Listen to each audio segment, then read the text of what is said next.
On en est à 70% d'avancement. Il reste une trentaine de pourcents, je dirais, sur l'opération globale qui représente la phase 2, donc pour terminer le dernier bâtiment.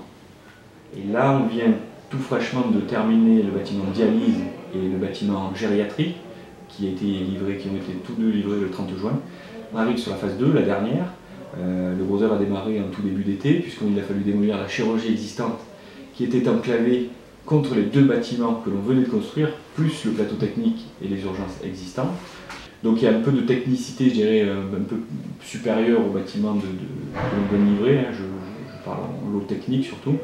Et donc c'est une opération qui va nous tenir en haleine jusqu'au premier trimestre 2016 pour les travaux, et après l'hôpital va derrière aménager.